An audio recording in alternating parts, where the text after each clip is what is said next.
Hai guys, balik lagi sama Enkun di sini. Fancy botak bisa merapat karena di video kali ini kita akan membahas lanjutan cerita One Punch Man. Setelah Saitama yang melompat keluar dari dalam perut bumi untuk kembali menghadapi God yang berada di permukaan. Lebih tepatnya kita akan mereview manga One Punch Man versi fanmade bagian keempat, karya akun Twitter Ceming Lab.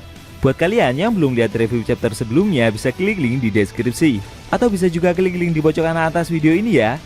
Nah, di cerita manga fanmade bagian keempat ini, Garo bertarung habis-habisan melawan God. Dia bahkan menerima pukulan super besar yang makhluk raksasa itu lancarkan. Apa yang akan terjadi selanjutnya? Penasaran? Oke, langsung aja kita bahas. Let's go!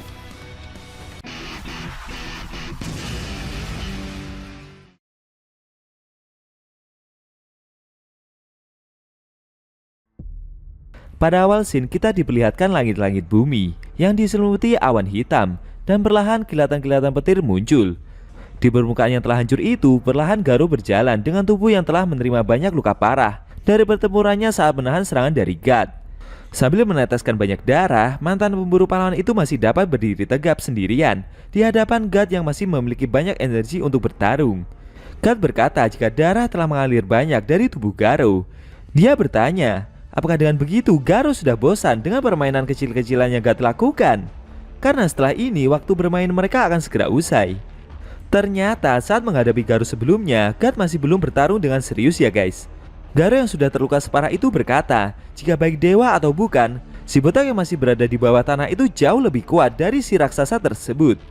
Garo menambahkan jika sebelum bertarung melawan Saitama lagi, dia tidak akan kalah, meski harus melawan God sekalipun. Tiba-tiba dari belakang raksasa itu, gadis cita tersebut menancapkan batu dimensi yang dia miliki ke tubuh God. Dan seketika batu itu mengeluarkan cahaya yang sangat terang. Melihat ada kesempatan untuk menyerang, Garo memasang kuda-kuda. Setelah itu dia melancarkan pukulan bela diri dengan skala yang sangat besar dan menghantam tubuh God dengan begitu kerasnya. Das das das das das. Serangan kombinasi yang mereka berdua lancarkan membuahkan hasil. Akhirnya God berhasil dilukai dan dia perlahan seperti berpindah dimensi.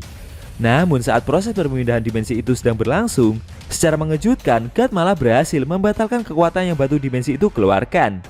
Gadis cita yang melihat proses perpindahan dimensi tersebut berhasil dibatalkan amat sangat terkejut. God berkata jika mereka berpikir dengan bantuan batu itu akan dapat mengalahkan para dewa, itu adalah hal yang mustahil. Karena hal-hal seperti ruang dan waktu masih berada di bawah kekuasaan para dewa. God menjelaskan jika tatanan ruang dan waktu hanyalah sebuah konstruksi, ruang sederhana jarak antara dua partikel dan melalui perubahan posisi. Alam semesta dapat dikatakan sebagai gerakan atom dari berbagai atom yang saling berinteraksi. Ruang terbagi menjadi beberapa macam dari tanpa dimensi, 1 dimensi, 2 dimensi, 3 dimensi, 4 dimensi, dan seterusnya.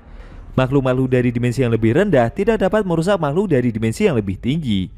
Namun orang-orang yang di dimensi lebih tinggi dapat melihat serial dari mereka yang berada di dimensi yang lebih rendah. God menambahkan jika dimensi 5, 6, dan 7 atau lebih tinggi akan menjadi sangat rumit lagi. Makhluk yang ada di dimensi yang lebih tinggi dapat membuat makhluk yang ada di dimensi yang lebih rendah. Setelah itu, God menyerang Evi dengan kekuatan seperti psikis dalam skala besar. Seketika, gadis cita yang terkena serangan tersebut langsung terjatuh. Garo yang melihat hal itu berusaha menangkap Evi yang sudah tidak sadarkan diri itu. Sedangkan God yang selesai menyerang gadis cita tersebut berkata, jika mereka semua akan mati di tangannya. Karena yang kuat akan selalu memakan yang lemah. Dan inilah yang dinamakan takdir alam semesta.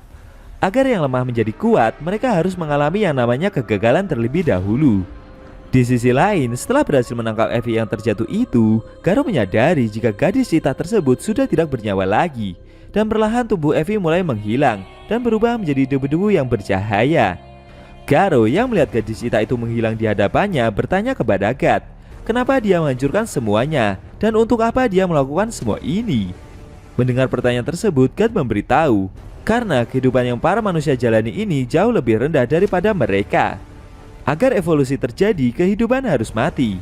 Mereka para dewa hanya mendorong evolusi untuk alam semesta saja, dengan cara menghapus bentuk kehidupan yang lebih rendah. Di sisi lain, Saitama yang masih berada di dalam tanah, tepatnya 1282 km dari permukaan, sedang mencoba untuk keluar dengan memukul atap tanah secara bertubi-tubi. Das das das das das. Si botak yang terus naik itu harus memecah tanah yang ada di atasnya secara teratur agar konstruksi permukaan bumi tidak hancur. Hal itu membuatnya jadi memakan waktu yang cukup lama agar bisa kembali ke permukaan. Shin kembali ke permukaan, di mana ada Garou yang masih berhadapan dengan God. Makhluk raksasa itu berkata jika dia merasa sudah sangat lama sejak terakhir kali merasakan kegembiraan. Setelah ini, God akan memberi Garou dan planet bumi satu serangan terakhir agar hancur secara bersamaan. Mantan pemburu pahlawan itu menerima tantangan tersebut. Garou berkata jika dia tidak pernah percaya pada dewa sekalipun. Selama dia masih bernafas, Garou bertekad tidak akan pernah dikalahkan. Lalu sambil mengambil kuda-kuda bertarung, Garou balik menantang God untuk melancarkan serangan besar yang raksasa itu katakan barusan. Mendengar perkataan tersebut, God dengan sigap langsung melancarkan pukulan kerasnya ke arah Garou dengan sangat telak. Duar! Benturan pukulan itu menghasilkan cahaya dan ledakan yang amat sangat besar. Sedangkan Garou yang masih mencoba menahan pukulan itu dengan kedua tangannya, perlahan mulai ditelan besarnya serangan tersebut, dan dia juga berteriak sangat keras. Efek dari benturan besar kekuatan yang mereka keluarkan sampai membuat permukaan planet bumi jika dilihat dari luar angkasa seperti mengalami ledakan yang super besar. Bahkan sampai membuat area pertempuran di sekitarnya mengalami kehancuran dalam skala super besar pula. Beberapa saat kemudian, Garou masih mencoba untuk tetap berdiri, meski dia sudah semakin kehilangan banyak tenaga. Sambil bermandikan banyak darah, Garou merasa jika dia seperti menahan sebuah dinding hitam. Perlahan dia mulai terjatuh dan semakin lama kesadarannya semakin memudar. Sesaat mantan pemburu pahlawan itu seperti mendapat penglihatan akan kejadian saat dia selesai dikalahkan oleh Saitama beberapa waktu lalu.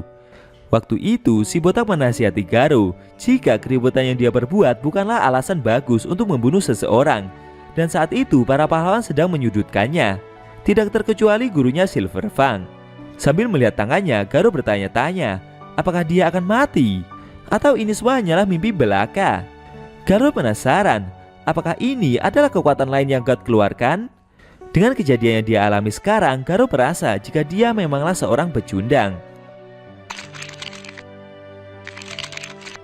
Sambil menunduk dan mulai menutup mata, Garou merasa jika dia tidak dapat bergerak. Dalam benaknya, Garou bertanya-tanya, haruskah dia menyerah sekarang? Namun tiba-tiba datanglah Tareo yang meneriaki para pahlawan dan meminta mereka untuk tidak menyakiti Garou. Sambil menangis di depan pemburu pahlawan itu, Tareo berkata jika ini semua tidak adil, karena paman yang ada di hadapannya ini telah menyelamatkannya beberapa kali. Menurut Tareo, Garou adalah seorang pahlawan dan dia meminta Garou untuk tidak boleh mati. Garou yang menunduk kehabisan tenaga itu meminta bocah tersebut untuk tidak boleh menangis.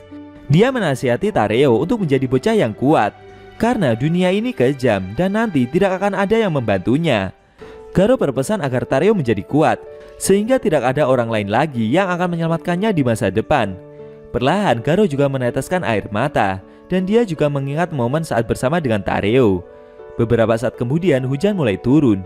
Dengan penuh rasa perhatian, Tareo menaruh kaosnya ke punggung Garou agar dia tidak kedinginan. Namun tiba-tiba Garou tergeletak tidak sadarkan diri. Sontak saja Tareo berteriak dan mengkhawatirkan paman tersebut. Sambil diiringi tetesan air hujan yang semakin deras, Garou menutup mata untuk terakhir kalinya. Dia mengucapkan banyak terima kasih kepada bocah tersebut dan mengucapkan salam perpisahan. Hujan deras masih mengiringi kepergian mantan pemburu pahlawan itu. Akan tetapi secara mengejutkan, tanah yang di dekat God berdiri tiba-tiba meledak. Duar! Dan membuat puing-puing bebatuan bertebaran. Sambil berjalan mendekati makhluk raksasa itu, Saitama bersiap melanjutkan pertempuran akhir mereka yang sebelumnya sempat tertunda sebentar. Akhirnya pertempuran final antara Saitama melawan God akan segera dimulai. Apakah setelah ini si botak akan dapat mengalahkan makhluk raksasa tersebut? Dan apa yang akan terjadi dengan bumi jika Saitama bertarung menggunakan kekuatan penuhnya? Sayang sekali si cerita manga One Punch Man versi fanmade bagian keempat telah berakhir.